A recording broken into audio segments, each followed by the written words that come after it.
분이요 죽어서 더 많이 구독자가 생겼어요. 자살해서. 희한해요. 하나님은 참 희한하게 일하신다. 이렇게 합해서 선을 이루신다니까. 하고요. 아무튼 뭐 그런 부분은 이제 우리가 이제 살면서 좀 정직하고 사력 있게 이렇게 분석하고 해석하고 좀 품을 가지고 저의 지금까지 이제 내린 그 해석하고 있는 고민은 그거예요. 진리를 깨닫는 사람이 진리 우리가 많이 표현하는 진리를 알다 깨닫다 이런 사람이 인문학적으로나 성품적으로 볼 때 차갑다 따뜻하다 어디에 더 가까워요? 차갑다. 그 왜 그러네요? 그러니까. 제가 그건 나 얘기 좀 해보고 싶으네요. 차갑다는 의미는 깨닫는 사람이 차가워서 차가운 게 아니라는 얘기예요. 차가워지기 때문에 차갑다는 것이 아니고 진리를 깨닫고 한다는 사람들은 다른 주위에 있는 일반적인 이 관계 속에 있는 것들이 시시한 거야. 관여가 안 되겠더라고 내가 생각하기에는. 예를 들어서 살아가는데 그런 것이 아니라 진짜 저런 걸 깨닫고 한다면은 주위에서 보통 인간들이 느끼고 좋아하는 것들이 대해서 같이 좋아해주고 같이 슬퍼해주고 하는 것이 인간 세상인데 이런 게 안 되더라는 얘기예요. 내가 보기에는 관심이 없어져 버리니까. 저거는 진짜 이 사람이 관심이 없어진 게 아니라 더 높은 거를 바라보고 가다 보니까 이거에 대해서는 전혀 쳐다보지를 않으니까 차갑게 느껴지지 않나. 이건 보는 사람이 차갑게 느껴진다는 것이 진리를 깨닫고 온전한 진리를 안 사람들이 우습게 보기 때문에 어떻게 보기 때문에 차가워진다고 그 표현은 잘못된 게 아닌가 하는 생각이 들어요. 나는. 냉소적인 건 아니에요 그러면요? 냉소적이다 그 표현도 이 사람이 냉소적이고 싶어서 그런 게 아니라 관심이 이게 있기 때문에 이쪽에는 관심이 없어져 버리니까 자연스럽게 이쪽만 바라다 보니까 저 사람 굉장히 차갑고 냉소적이고 이렇게 바라보지 않나. 이쪽만 바라본 사람들끼리는 소통되어지는 언어가 강하게 있겠죠. 있어야 되는데요. 있겠죠. 네. 그게 또 제각기에 많이 있겠죠. 그러니까 제가 이제 고민하는 거는 이제 우리 예를 든 게 그 여자가 임신을 하려면은 자궁이 따뜻해야 되잖아요. 실제로 우리 집사람 표현으로는 배란기가 될 때 몸이 0.5도 1도 올라간대요. 그래야지 맞아요. 임신이 잘 된대요. 그러니까 생명이라는 것 자체는 본능적으로 따뜻한 기온에서 잉태가 돼요. 그건 자연의 법칙이니까. 그러니까 이 진리적인 측면에서 볼 때도 한 사람의 생명 없음이었던 자칼과 네케바라는 그 정자든 난자든 그 존재가 진짜 생명이 잉태되려면 따뜻한 품이라는 게 있어야 되는 거죠. 근데 우리 가정이라고 표현하잖아요. 그런 부분에서는 이 구도는 너무 되게 해석이 안 되죠. 그러니까 진리라는 게 결국은 이 땅에 있는 사람들 품는 어떤 이게 울타리라고 여겨지거든요. 아니 진리를 깨닫으면 하늘을 보는 게 아니라 현실을 봐야지 이렇게 울타리를 쳐서 그 품 안에서 이제 들어오는 거죠. 근데 이런 부분에서는 이제 최소한 제 해석으로는 그게 너가 지금 냉소적이기 때문에 그럼 비진리다 그건 아니에요. 진리는 진리인데 그 안에 좀 메커니즘이나 소통과 관계에 있어서 문제가 있는 것처럼 오류가 좀 다시 연결고리를 만들어야 할 부분이 있지 않나 생각이 들어요. 그럼 사도들은 어떻다고 보세요? 냉소적이었다고 사도들의 보세요? 성품과 예를 들어서 주위에 그 사람 나는 성경을 읽어보면서 굉장히 사도들에 대해서 관심이 상당히 많았던 사람 중에 하나지만 그 어디에도 우리가 인간적인 측면 세상적인 사람들이 말하는 인간적인 측면에서 따뜻함 이것이 겉으로 표현되는 것이 아니라 안에서 발산된다고 난 보여지고 이러한 것들이 냉소적인 측면으로 보이지 않았나 난 이렇게 봤는데 어떤 사람은 바깥으로도 친근하게 느껴지고 하겠다고 표현하는 사람도 있겠지만 내가 보는 입장엔 그 사도들이 온통 하나님과의 관계 때문에 온통 나는 그 하나님의 자녀들을 한 사람이라도 더 전도를 하고 싶은 열망 때문에 세상 사람들하고의 보편 인간적으로 잘 지냈다, 뭐 온기 있게 지냈다, 이런 표현으로는 성경을 난 읽어본 적이 없어요. 제 같은 경우에는. 그거에 대해서는 난 그런 측면으로 보고 싶다는 거죠. 사도 요한의 서신서를 한번 보세요. 예. 첫 번째 사도인 베드로랑 그다음에 두 번째 사도인 사울은, 베드로는 이제 약간 그 우파니까 정치적으로 강하고 있는데 바울은 되게 냉소적이고 비판적인 사람이에요. 근데 하나님이 바울로 성경을 마치지 않고 요한으로 마쳤어요. 그거는 그 사도들을 개별적인 존재로 보지 말고 하나로 보라는 얘기가 담겨져 있다고 생각하거든요. 그러니까 성경은 요한이 완성했어요. 예수님도 요한이 준비했고. 그러니까 우리가 요한을 사랑의 사도라고 하는 이유가 사랑이라는 말을 자주 썼기 때문에 사랑의 사도가 아니라, 서신서를 읽어보면은요, 그분이 제일 오래 살았잖아요. 가장 늦게까지 살아서 목회를 했어요. 그래서 그 전설에 의하면 그분이 강단에 올라가기만 해도 성도들이 울었대요. 근데 우리가 얘기하는 요한이라는 분을 여태까지 얘기 들었던 이유 중에 하나는 뭐냐면, 사랑이라는 그 개념을 우리는 공부를 하기를 실질적으로 따뜻한 우리가 인간 세상의 온기, 정, 이런 개념이 아니라 복음을 전달해서 하나님의 백성을 찾아주는 것이 이제 사랑이라는 개념으로 우리가 공부해왔듯이. 그러니까 제가 예를 말하는 들어서. 저는요, 바울은 비판을 했어요. 네. 우리 요한은 완성을 한 거예요. 그러니까 비판한 걸 다시 세운 거란 얘기예요. 베드로는 세웠고, 아니, 이게 역사라니까요. 예. 그러니까 예. 이게 사랑이라는 게 우리가 이해하는 인간적인 어떤 따뜻함이나 인간적인 어떤 배려가 아니라 이 전체와 역사를 이렇게 조망해 주는 거죠. 우리가 자녀들을 바라볼 때 자녀의 장단점을 이렇게 엄마 아빠가 품어줘서 그 안에서 이렇게 하는 거죠. 그러니까 교회, 공동체, 그 어떤 목사와의 관계가 이런 울타리 안에서의 그 관계 안에서 진리가 유통이 되면 좋겠는데, 이게 그렇지 않고 하는 걸로 끝나면. 예, 차가운 어떤 이 진리 전달에 그 소스로만 연결이 되고 있어서 이게 교정이 안 된다고 지금. 그러니까 김성수 목사님이 A를 전했어요. 근데 듣는 사람이 다 A로 안 듣는다니까. 그렇죠. 거기에서 이제 뭐 이런 다양한 증상이 있는데, 그런 이유로 이제 냉소적이고 차가운 분들이 있어요. 그러니까 그 이유는 분명해요.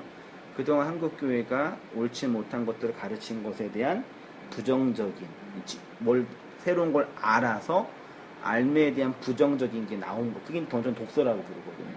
근데 그 독서가 이제 그 독서로 끝나면 안 되고, 그렇지 않은 것들을 품어주는 어떤 그게 없으면요, 그러니까 말하자면 좀 고약해진다고. 그렇게 참 봐요.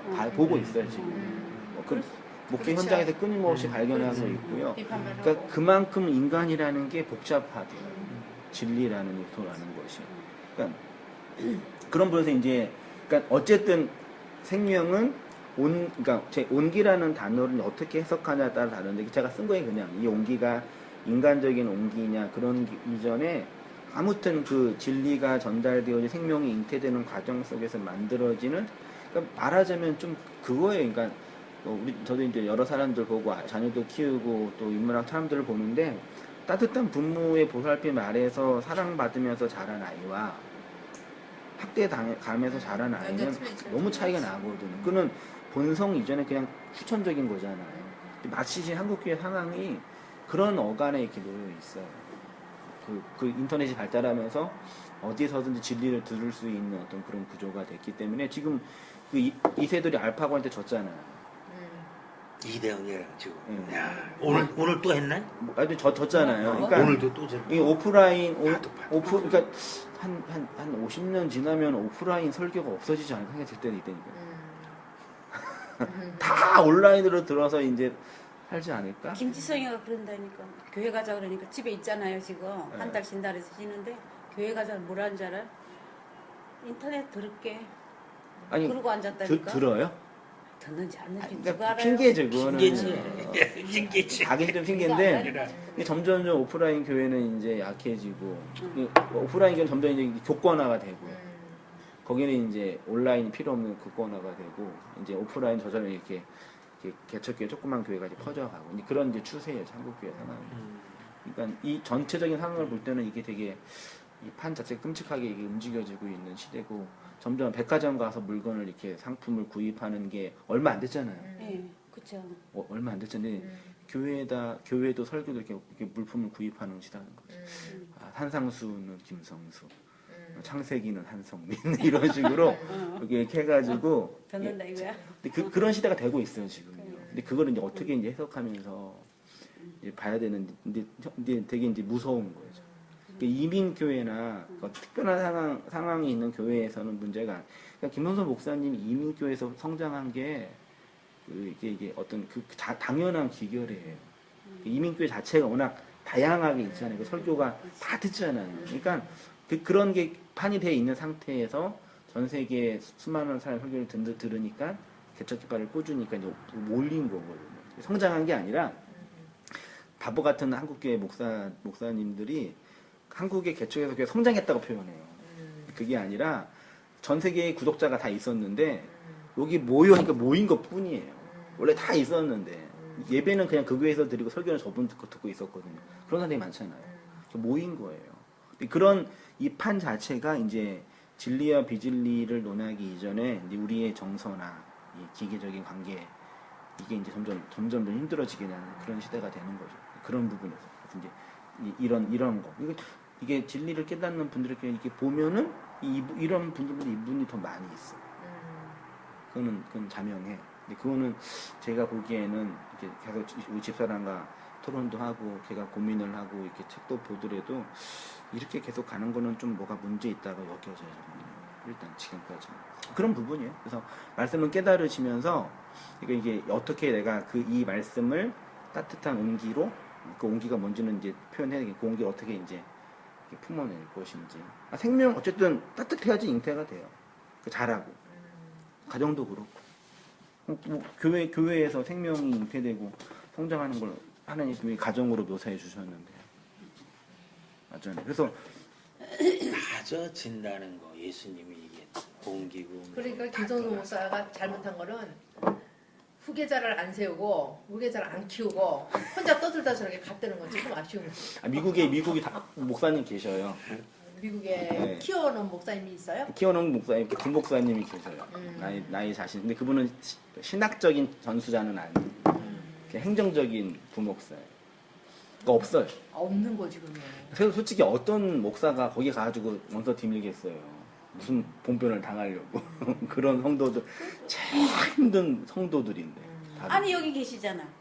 목사님이 안 키웠어도 네. 목사님이 듣고 저는 제 목회하고 있지요. 그래 아니 그러시긴 하지만은 뭐 목사님이 처음부터 그 말씀에 대한 걸 김성수 목사님 설교를 들었기 때문에 아시는 거지 기존에 그 신학적인 공부를 하셨을 때는 신학교에서 배운 건 아니잖아요. 그쵸. 그러니까 일단은 그렇게 영향을 키웠어야 받은 되는 거지. 거지. 응, 그러니까 듣고 영향은 예. 누가 키우지 박ем성수 목사 그러니까 그 내용이 키운다고 해서 키워질 수 잘못하다가 아주 예수님이 12제자 키운 것처럼 12제자가 또 70명 하고 이렇게 한 것처럼 김성수 목사님도 그렇게 진리를 깨달았으면 자기 같은 사람을 매순 키워놓고 갔어야지 저렇게 시커 혼자 떠들다가 가버리면 어떻게 되는 거냐고. 그러니까 품이 없어. 그러니까. 이게 힘든 그게 상처의 증상이에요. 그러니까 맞아요. 노예 가면요 딱 느껴져요. 저 교회 목사가 1000명인지 10명인지 그래요 목사님? 딱 표정이 돼요. 저 같은 목사. 그러니까 달라요. 왜 다른지 모르겠는데 1000명 되는 목사는 일단 되게 사랑스러워요. 여유가 있고 되게 젠틀하고 저 같은 이거 완전 미친놈처럼 이제 막 사는 거죠. 자리가 사람을 만든다는 얘기가 진짜 맞는 얘기예요. 걔 그지 같아도 어디 뭐 하나 자리 하나 만들어주면 거기에 맞는 행동을 품위와 그렇지. 행동을 하더라고. 맞아. 근데 저는 자리가 사람을 만들어주는 것보다 사람이 그거를 만드는 것 같아요. 왜 그러냐면 자리가 사람을 만들어줘도 잔이 넘치면 이 사람이 그걸 못 견뎌요. 그래요? 예, 예.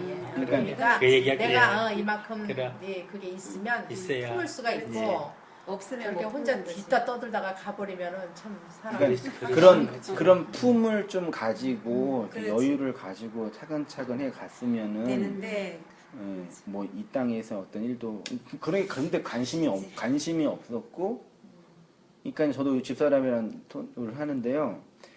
그 물건을 살 때 물건을 선택할 기준이 남편한테 있어요, 아내한테 있어요. 안에 선택권은 누구한테 있어요? 안에 있어요. 자동차 살 때도 아내가 네. 선택하고, 나도 내가 가방 날- 살 때도 아내가 선택하고, 교회 선택할 때도 네, 날 아내가 선택해요. 그 교회에서 보면요, 이게 보니까 자매가 앞에 있고 형제가 뒤에 있으면요, 형제가 따라가줘요. 근데 그 가정마다 다 틀리잖아. 아니 보편적으로. 보편적으로 그래. 보편적으로. 95%. 거의 다 그래. 근데 형제가 앞에 있고 자매가 뒤에 있으면요, 자매가 안 따라. 맞아요. 그만큼 무서워요, 여자가. 근데 나이 먹을수록 더 해요. 또. 남자는 따라온다고 생각하는데 자매 속은 몰라요. 맞아요. 같이 이불 덮고 자도 몰라요. 예. 그 속은 몰라요. 아무도 몰라. 그 나중에 가서 이혼 당하잖아요. 내가 왜 뭘 잘못했냐고 그러는데 20년 전에 이제 계획했잖아요.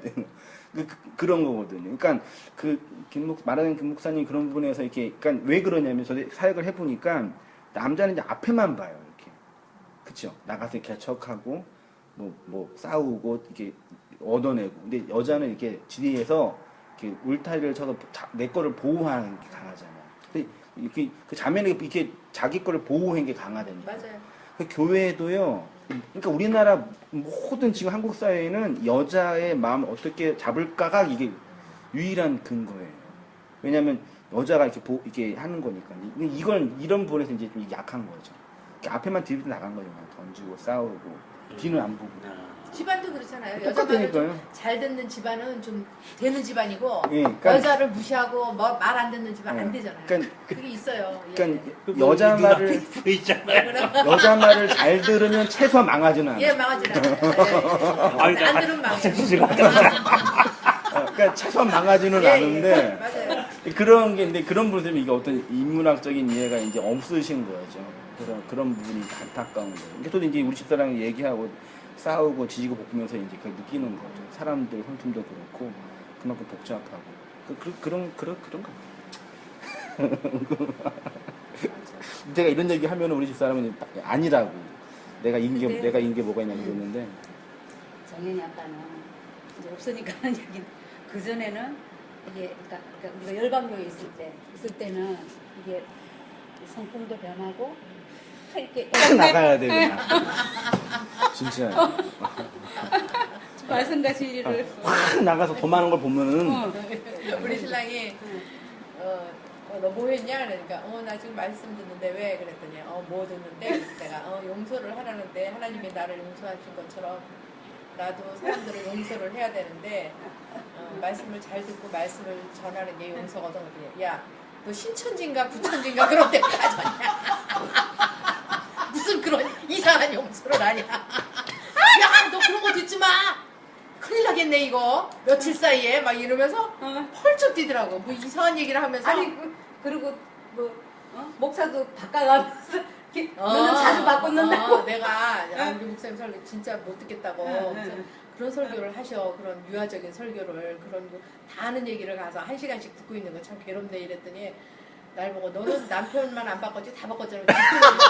맨날 바꿔. 뭐 물건 맨날 바꿔. 뭐 백 한 두 번만 들으면 안 들어. 뭐 아주 건태하는데 너 목사까지 그런다고 날 보고 목사를 바꿔가면서 지금 한 학교의 목사님도 아니다. 뭐 누구 교회도 목사. 또 이제는 이사가잖아. 이사대학 또 정경호 목사님 가지고 그 소리 다 할만하지 뭐야? 그 소리 하실 만하지. 그러면서 목사 남편만 하나 안 바꿨지? 목사를 다 싫다 그러면서 뭐 처음에는 좋다 그러더니 조금 들으면 또 싫다. 5년만 들으면 그 소리 또 한다고 원고 내가 찾아올까 맨 그런 소리 하고 그런다고 난리를 치면서 드디어는 뭐 용서가 뭐 그런 용서가 날.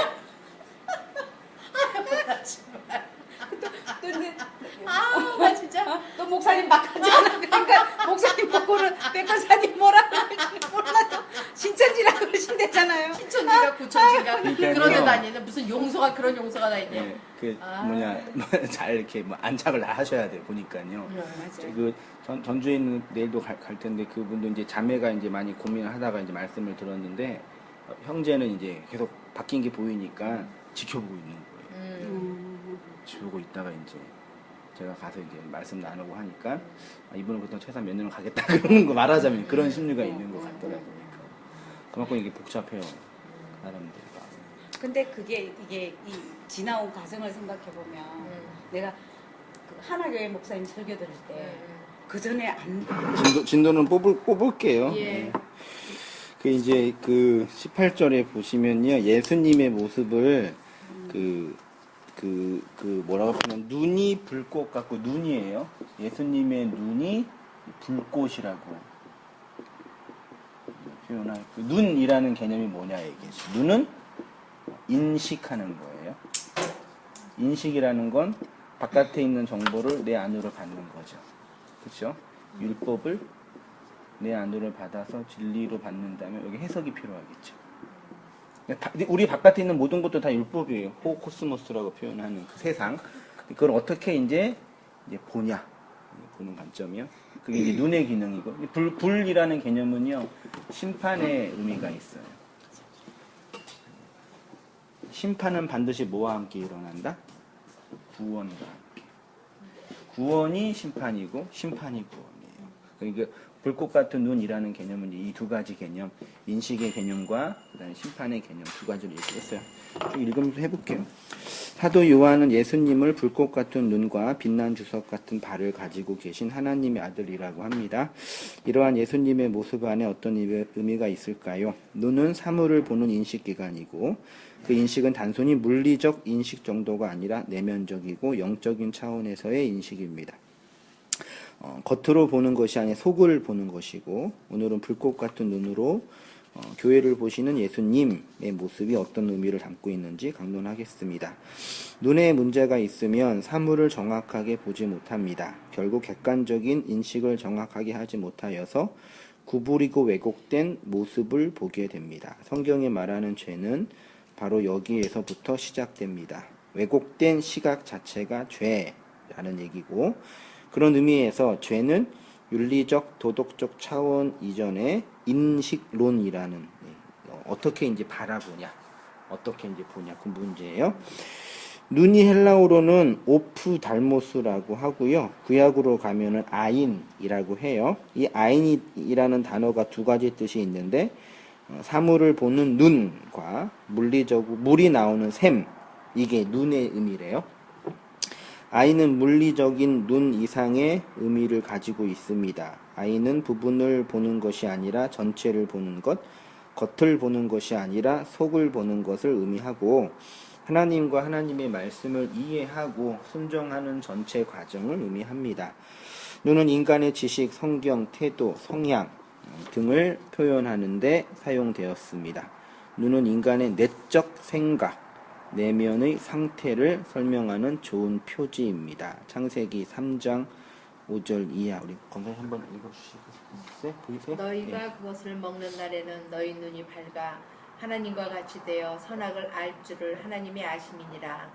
여자가 그 나무를 본즉 먹은 빛도 하고 더한 빛도 하고 지혜롭게 할 만큼 탐스럽기도 한 나무인지라. 여자가 그 실과를 따먹고 자기와 함께한 남편에게도 주매 그도 먹은지라. 이에 그들이 그의 눈이 밝아 자기들의 몸이 벗은 줄을 알고 무화과 나무 잎을 엮어 치마를 하였더라. 예, 그래서 이제 여기 눈이 밝아졌다, 보암직하다, 눈이 밝아졌다가 이제 아인이라는 단어예요. 예, 그게 이제 오프달모스 눈이고요. 그러니까 죄와 눈의 어떤 이 바라봄과 이제 관련이 있는 거죠. 눈이 밝아졌다라는 것은 이전에 보지 못했던 것을 보게 되었다는 것이고, 그것은 죄와 악이 무엇인지 인식하게 되었다는 것이고, 곧 육체적 벌거벗음과 영적 벌거벗음을 인식하게 된 것입니다. 이때부터 모든 인류는 자신의 부끄러움을 스스로 가리는 옷을 입게 되었고 하나님이 건네주신 예수의 옷이 아닌 열매 없는 무성한 풀로 자신을 가리고 있는 것입니다. 성경은 이러한 선악과 먹은 보편 아담들의 모습을 살인하다, 간음하다, 거짓 증거하다, 탐욕이 가득하다라고 하고요. 창세기 6장 8절을 보시면 그러나 노아는 여호와께 은혜를 입었더라. 이 부분을 원문으로 보면 노아흐 마차 헨 베아인 여호와 되어 있는데요. 직역하면 노아는 발견되어졌다. 여호와의 은혜의 눈 안에. 그러니까 노아가 여호와께 은혜를 입었다라는 거는 원래 직역을 하면 노아가 하나님의 눈에 들어왔다 그 뜻이에요. 하나님의 눈에 들어왔다. 그게 이제 은혜를 입었다라고 의역을 해 주신 건데 직역을 구자면 노아라는 존재가 하나님의 눈 안에 들어오는 거죠. 그게 더 이제 중요한 부분이 보여서요. 그다음 가서요. 이 페이지로 갈게요. 본질적인 의미는 여호와의 눈에 노아가 발견되었습니다. 다시 말해서 하나님의 눈 안에 들어온 것입니다. 눈이 곧 말씀이고 진리를 인식하는 기관이므로 하나님의 그 말씀 안으로 노아가 들어온 것이고요. 그것을 은혜라고 합니다. 그래서 하나님의 은혜가 무엇인지 몰라 그 은혜로부터 유기된 자들을 향하여 선지자는 이렇게 말합니다. 우준하여 지각이 없으며 눈이 있어도 보지 못하고 눈이 감기게 하라. 눈이 가려워서 보지 못한다. 이렇게 이제 보지 못하는 상태, 그게 이제 죄와 관련된 상태라고 보는 거고요. 사람들의 눈을 가리는 복음의 진리.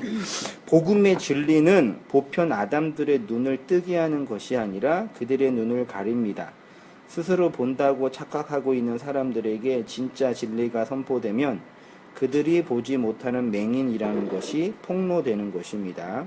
이 말은 진리가 사람들의 눈을 적극적으로 가리는 기능을 한다는 개념보다는 맹인으로 진짜 진리를 보지 못했던 사람들이 그 진리가 선포되는데도 그것을 알아보지 못하는 현상은 곧 그들의 눈이 가려져 있다는 증거가 되기 때문에 진리가 죄인들의 눈을 적극적으로 가리는 것처럼 이해되세요?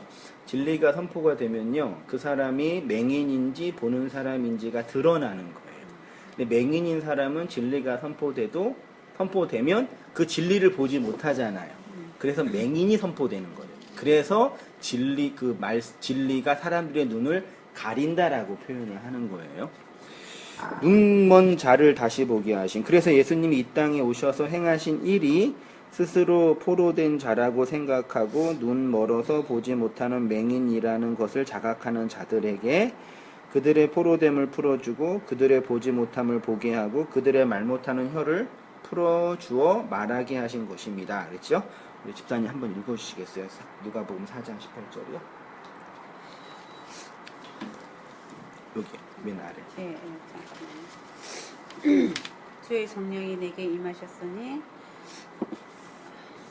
이는 가난한 자에게 복음을 전하게 하시려고 내게 기름을 부으시고 나를 보내사 포로된 자에게 자유를 눈먼 자에게 다시 보게 함을 전파하며 눌린 자를 자유롭게 하고. 예, 눈먼 자에게 다시 보게 함을 되어 있고요. 아인의 두 번째 의미는 이제 샘물이란 뜻이 있어요. 이스라엘 백성이 약속받은 가나안 땅은 좋은 땅, 많은 시냇물의 땅, 계곡과 구름에서 샘물이 흘러나오는 땅으로 묘사되어 있고요.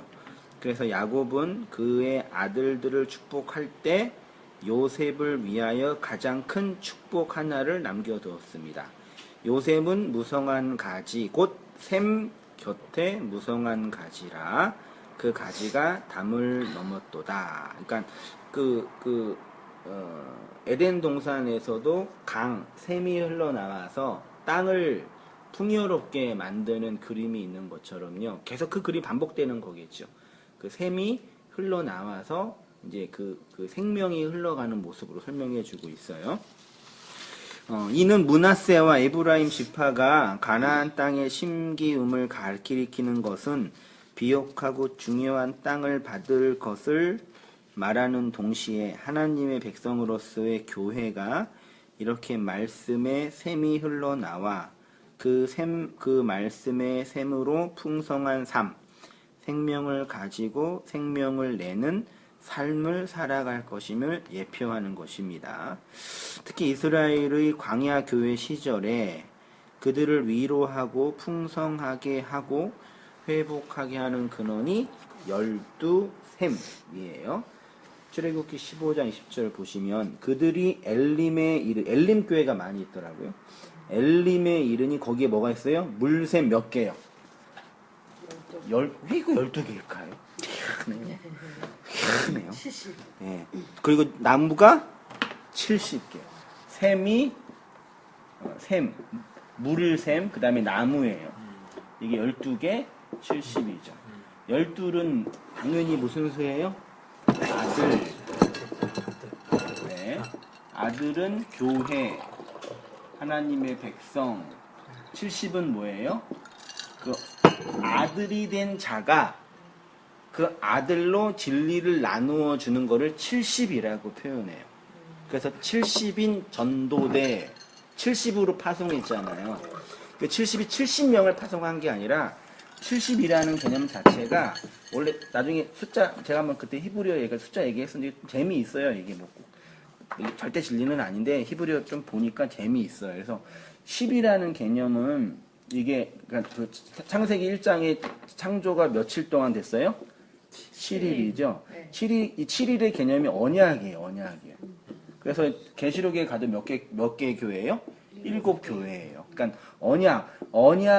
언약이 원래 뭘로 주어졌어요? 7이라는 언약이 10으로 주어졌죠. 이 10이라는 개념을 7로 언약을 받으면 아들 12이 되는 거예요. 10계명은 그러니까 10이 10계명이라고 해요. 네. 10계명도 하나가 돼야 되죠. 사랑으로요. 12이 아들이 되는 거죠. 12아들이 이게 그 언약을 증거하는 존재가 되면 70이라고 표현하는 거예요. 됐죠? 존재가 되면요. 네. 그래서 12 제자가 70으로 파송이 되는 거죠. 그래서 사도행전에도 그 12 제자가 돼가지고 7명의 그 집사를 만든 거죠. 말하자면요. 근데 이게 구약에 그대로 있는 거예요. 10의 계명을 받은 이스라엘 백성이 그 12아들이 12개의 샘물에서 70으로 그 생명을 가지고 증거하는 존재가 됐다라는 걸 양옆에서 보여주는 거죠. 그게 이제 여기에 나와요. 근데 그게 12개의 샘물이라고 표현하고 그 샘물에 70그루의 나무, 진짜 70그루 셌을까요? 뭐 세가요? 셌을까? 셌을까? 그래요. 아무튼 그렇습니다. 그래서 민수기 33장 9절 보시면 마라에서 발행하여 엘림에 이르니 엘림에는 샘물 12과 종료 70주가 있으므로 거기 진쳤고 주님의 교회가 이렇게 이 세상에서 12아들로 12생명으로 그 진리를 증거하는 존재로 딱 있는 거를 예표하고 그게 우리의 모습이라는 얘기죠. 이 광야 같은 세상에 지지고 볶고 싸우고 논의하고 토론하는 그 과정 속에 그게 우리의 생명이라는 얘기죠. 장막 하나님의 나라 교회가 어떻게 세워지냐면 언약을 받은 12의 샘과 70으로 파송되는 나무로서의 교회가 곧 하나님의 나라이고 교회이고 생명을 담고 생명으로 흘러가는 성도의 모습입니다. 40으로 설명된 광야의 시간이 곧 우리의 인생이며 그 인생의 진리의 말씀을 언약으로 받은 교회가 12샘물이고 그들이 70으로 파송되는 전도대로서 생명을 담은 나무라는 것입니다. 그래서 교회로서의 나무는 반드시 30배, 60배, 100배의 열매를 맺는 것이고요. 눈은 내려오셨어요. 곧 말씀이고 진리를 인식하는 기관입니다. 아담과 하와가 선악을 알게 하는 나무를 먹어서 눈이 밝아졌다라는 것은 하나님과 이 세상을 율법적 선악 구조로 보고 해석하게 되었다는 것이고 그렇게 선악 구조로 세상을 보는 아담들의 본능적으로 부끄러움과 수치를 알기 때문에 무화과 나무 잎으로 자신의 부끄러움과 수치를 가린 거죠. 노아가 여호와의 눈에 보여졌다라는 것은 여호와의 눈, 여호와가 노아의 그 말씀, 그 진리로 본다는 것입니다. 노아가 의롭게 열심히 잘 살아서 하나님의 눈에 들어와 왔다는 것이 아니라 하나님이 노아를 진리의 말씀으로 본다는 것. 그러니까 눈이라는 단어 자체에 말이라는 말씀이라는 내용이 있으니까 하나님의 눈에 들어왔다는 얘기는 노아가 하나님의 말씀이 됐다는 얘기죠. 그게 사실 우리의 현실이에요. 우리가 인정하기 싫고 그럼 내가 70으로 파송된 생명의 존재가 이 모양이란 말이야? 이 모양이에요. 이 모양이야. 이렇게 잘 살아내는 이 모양이지. 여러 세상에. 이 모양으로 진리를 흘러보내시는 거예요. 맞잖아요. 이 모양이고 제가 이거 살고 하잖아요. 놀랍잖아. 그 하나님 살아계시 맞다니까요. 이 모양으로 하시니까 하나님께서 어떻게 이렇게 진리를 흘려보시는지 이해되시? 진짜예요. 탁 느낀다니까 아 이렇게 흘러가는구나. 그 눈이라는 것을 여기 부끄러움과 수치를 스스로 가림이라는 거에서 이것을 원어를 해석해서 이렇게 표현해 놓으신 거예요? 네. 네. 그 눈, 그러니까 너무 네. 너무 좋네. 네. 이렇게 눈, 하니까 아주 오프달모스, 눈 아인, 아인의 구약적인 용례 이제 해석한 거죠. 그렇게요. 그 몇 번 설교 들으면 이제 설교가 어떻게 만들어진지 느낌 오시죠? 오세요? 이 뼈대 안 오세요? 그게 발각되면 이제 설교 못 들으시는데 항상 새로운 거 해야 되는데. 그래요? 아빠의 눈에만 보이는 딸. 원래 우리는 하나님의 눈에 보이지 않았어요. 비진리라고 표현해요. 하나님 앞에 없음이라는 것입니다. 하나님 보기에 존재하지 않는 것들입니다. 그런데 은혜를 입었습니다. 말이 들어왔다는 것입니다. 하나님의 영을 받았습니다. 그래서 하나님의 눈에 보이게 됩니다. 하나님이 우리를 하나님의 생명을 받은 진리로 보고 말씀으로 본다는 것입니다. 수십 명의 아이들이 놀이터에 놀고 있는데 아빠의 생명을 받은 내 딸만 그 아이들 속에서 보이죠. 근데 여기 나 질문이 좀 있어요. 이 부분에 대해서는 하나님이 우리를 본다는 것은 예수가 들어왔기 때문에 예수를 본다는 의미가 아니냐 이거죠. 그거예요. 나를 본다는 게 아니라. 예. 나를 예수로 보는 거. 그렇죠. 얘기할 거예요, 예수. 이제. 그 얘기예요. 하나님 날 예수로 봐줘요. 하나님 눈에는 예수뿐이 안 보이거든요. 예수로 보이세요? 서로 보세요. 이 모양의 예수라고 그러죠? 진짜 예수예요. 보세요. 그러니까 생각나는 게 목사님 그랬잖아요. 나를 용서해야 된다고. 그러니까 내가 안 보이니까 용서가 안 되는 거야. 그러세요? 그 생각이 들어. 그거 이제 하나님의 눈에 노아가 그렇게 있었습니다. 하나님의 눈엔 예수만 있습니다. 그래서 하나님에게 존재하지 않는 우리가 존재로 하나님의 눈에 들어가기 위해서 우리가 예수 안에 있어야 되겠죠. 그 말이 곧 나를 예수로 보신다는 것이고, 그래서 우리에게 그 진리가 있는 것이고 말씀이, 그러니까 진리가 들어오고 말씀이 들어와서 예수로 보시는 거예요. 그 얘기 구약에 보세요.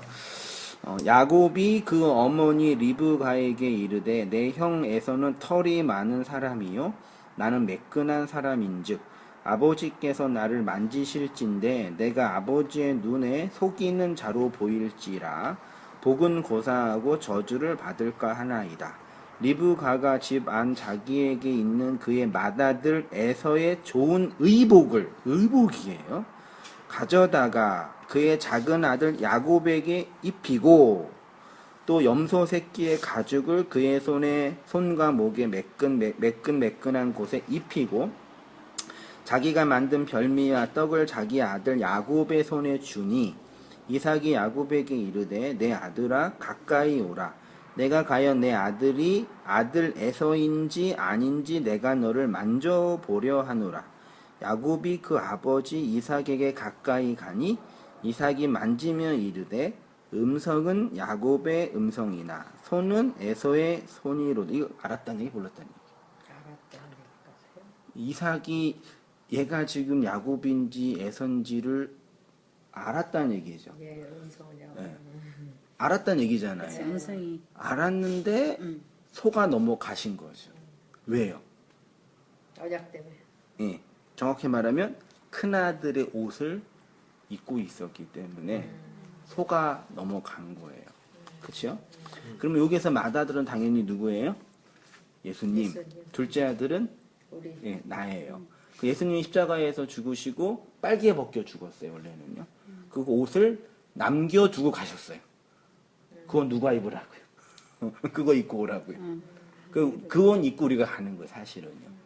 지난주 설교할 때 제가 예화를 든 게 뭐냐면 거지가 있는데 그 거지를 왕궁으로 집어넣으려면 왕자로 만들려면 어떻게 해야 돼요? 옷을 입고. 왕자의 옷을 입히면 돼요. 왕자의 옷을 입히면 왕국을 출입할 수가 있는 거죠. 근데 우리는 왕자의 옷을 입었는데 나라는 존재는 여전히 거지잖아요. 근데 그 왕자의 옷에 의해서 나라는 존재가 왕자로 변해가는 과정을 경험해요.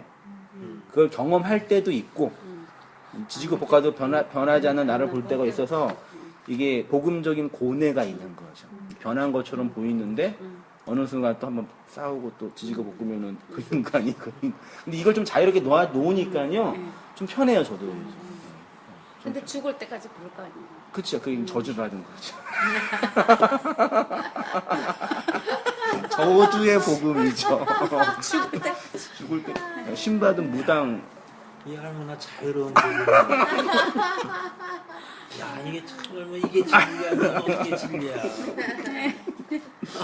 참. 그래서 이제 그런 아픈 나를 보면서 이제 서로 위로도 해주고 격려도 해주고 모여서 힘내라고 해주고 원래 그러는 거예요 교회는 원래는요.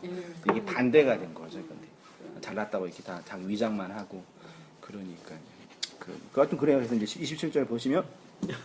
그가 가까이 가서 그에게 입맞추니 아버지가 그의 옷의 향취를 맡고 그에게 축복하여 이르되 내 아들의 향취는 여호와께서 복주신 밭의 향취로다. 하나님은 하늘의 이슬과 땅의 기름짐이여 풍성한 곡식과 포도주를 내게 주시기를 원하노라. 그래서 볼게요. 이삭이 야곱에게 속은 것일까요? 속아준 것일까? 근데 제가 들었던 설교는 다 속았다고 이렇게 표현하더라고요. 그래, 예, 저도 그렇게. 근데 족장이요, 당시에 족장이 지금 말하면 언약을 받은 계승자예요. 그러니까 이렇게 영만이 이렇게 그런 존재가 될 수가 없어요. 신학적으로 보면. 그러니까 알면서도 속아준 거죠. 하나님이 우리를 예수로 본다는 것은 우리가 진짜로 예수가 되었기 때문이 아니라 예수의 의가 우리에게 입혀졌기 때문에 예수로 보는 것입니다. 그것이 하나님께 은혜를 입었다라는 의미이고 우리가 그렇게 은혜를 받은 것입니다. 복은 이렇게 맏아들의 옷, 장자의 옷을 통해서만 주어집니다. 그것은 곧 맏아들의 죽음을 의미하고요. 에서의 죽음으로 강도인 야곱이 아버지의 눈에 들어왔죠. 에서가 죽었다는 게 무슨 뜻이에요? 장자권을 뺏겼잖아요. 그게 에서의 죽음이에요. 그래서 야곱이 복을 받았잖아요. 우리 시체말로 물질적으로 볼 때 에서가 부자예요, 야곱이 부자예요. 에서는 진짜 그 가나안 땅의 토박이가 돼가지고 대박난 사람이 대박은 아니죠. 능력 있는 사람이 된 거죠. 근데 야곱은 나가서 그냥 고생만 해가지고 겨우 재산 가지고 와가지고 그것도 형한테 뺏길까 절좀해가지고 형 용서해요 저거 징징대고 그랬잖아요. 그러니까 실제로도 에서의 죽음이란 얘기는 어떤 재산권이나 이런 권력을 빼앗긴 게 아니라 장자권, 아들의 권, 하나님 아들의 권을 빼앗겼어. 그래서 에서가 유기된 자가 된 거고 야곱이 선택된 자가 된 거죠. 그런데 예수님이 어떤 눈을 가지고 있다고 하십니까? 불꽃 같은 눈이라고 합니다. 성경에서의 불은 심판을 상징하고요. 그런데 심판은 반드시 뭐와 함께 일어나요? 구원과 함께. 구원이 심판이고 심판이 구원이에요. 그러니까 우리가 구원받았다는 얘기는 심판받았다는 뜻이고요. 심판받는다는 얘기는 또 구원받았다는 의미도 되는 거예요. 사람들은 이 세상의 종말의 때에 무슨 심판이요? 불심판을 받는다고 이 세상의 종말이 불심판으로 온다고 그러죠. 이제 소위 계시록을 그 세대주의자들이 해석하는 베리칙 같은 거나 그런 공포를 조장하는 인간들이 있잖아요. 그분들은 짐승의 표 받으면 안 된다. 그분들은요, 제가 볼 때는 거의 정신질환 환자 같아요. 많이 그래요, 근데 목사님들이.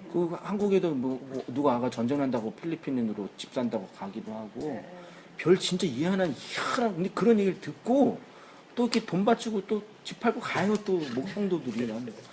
얼마나 살기 힘들었으면 진짜. 그래. 근데 그렇게 조장하는 분들이 있는데요. 이 세상의 종말이 어떻게 오는지는 몰라. 오겠지 언젠가. 뭐 해성이 충돌해가지고 주의가 없어질 수도 있겠고. 모르는데 그게 불심판이라는 개념은 어떤 뭐 그래서 이제 뭐 그 원자 폭탄 때문에 이제 세상이 종말한다. 다양한 얘기를 하는데 그런 게 아니라 이 불이라는 개념이 구원과 함께 올 때 그 우리의 이 존재를 이렇게 삭제하는 개념으로 설명되는 거예요. 그래서 보면 창세기 19장 24절 보시면요. 여호와께서 하늘 곧 여호와께로부터 유황과 불을 소돔과 고모라에 비같이 내리사. 있죠. 다 엎었대요. 다 불유황, 불과 같은요, 유화 이렇게요. 쭉 내려오시면 고린도전서 3장 10절 보시면 내게 주신 하나님의 은혜를 따라 내가 지혜로운 건축자와 같이 터를 닦아둠에 다른 이가 그 위에 세우나 그러나 각각 어떻게 그 위에 세울까를 조심할지니라. 이 닦아둔 것 외에 능히 다른 터를 닦아둘 자가 없으니 이 터는 곧 예수 그리스도라. 만일 누구든지 금이나 은이나 보석이나 나무나 풀이나 집으로 이 터 위에 세우면 각 사람의 공적이 나타날 터인데 그날이 공적이 밝히리니 이는 불로 나타내고 그 불이 각 사람의 공적이 어떠한 것을 시험할 것임이라. 만일 누구든지 그 위에 세운 공적이 그대로 있으면 상을 받고 누구든지 그 공적이 불타면 해를 받으리니 그러나 자신은 구원을 받되 어디에서요? 불 가운데서. 우리 모든 성도의 구원은 불 가운데서 받는 구원이에요. 하나님의 말씀이 진리의 불로 확 임하면 다 타잖아요. 뭐만 남아요? 남는 그게 구원이라고요. 예수님의 눈이 불꽃 같다라는 것은 말씀이 진리로 임할 때 불의 시험을 받게 된다는 것입니다. 그래서 성도의 모든 구원은 어디서요? 불 가운데서. 그럼 불심판은 언제 받아요? 그치요. 지금 이 말이 떨어질 때 그게 나의 그거를 태우는 불심. 그러니까 미래에 앞으로 뭐 이렇게 그건 말도 안 되는 거예요. 그래요. 그래서 오순절 성령이 임할 때 불의 혀. 혀는 말이에요. 그러니까 말이 불로 임한 거죠. 그래서 이런 것 때문에 뜨거움을 이제 성령의 어떤 증상이라고 표현하고 그렇게 얘기하는데 너무 오버하신 거고, 말이 불로 임했다는 것입니다. 그러나 불로 임한 그 말씀을 진리로 받지 못하는 자들은 그 불의 말씀 때문에 불심판을 받는 거죠. 다 타서 없어지는 거예요. 하나님의 말씀을 받지 못하여 그 말씀과 상관이 없이 살아가는 세상 사람들이 부러우세요. 혹은 여전히 교회는 다니지만 그 말씀을 인간의 윤리와 도덕으로 받는 분들, 그래서 다른 사람들에게 칭찬받는 분들이 부러우세요. 아닙니다. 그들이 지금 끔찍한 불심판을 받고 있다는 것입니다. 만약 여러분의 눈에 세상이 하나님의 불심판을 받고 있는 것으로 보이지 않으면 여러분이 그 세상에 속한 불로 임하는 말씀을 알아먹지 못하는 소돔과 고모라이며 불타 없어질 것으로 인생의 건물을 짓고 있는 세상에서 가장 불쌍한 분들입니다. 그러니까 하나님의 불심판이 모든 사람에게 임하고 있어요. 그렇죠? 근데 그 불로 나는 구원받는 거고 세상은 그 불로 심판, 사멸하는 거죠. 그게 불이 말씀으로 임하니까요. 말씀이 임하시는 게 아니에요. 예수님이 불꽃 같은 눈으로 교회를 보고 계십니다. 불의 말씀으로 세상을 심판하시며 그 심판 속에서 당신의 백성을 구원하십니다. 끝났습니다. 권사님 이렇게 어쩌면 이렇게 멀리 이민교회 생활을 하셔서 오히려 복음을 좀 더 깊이 들을 수 있는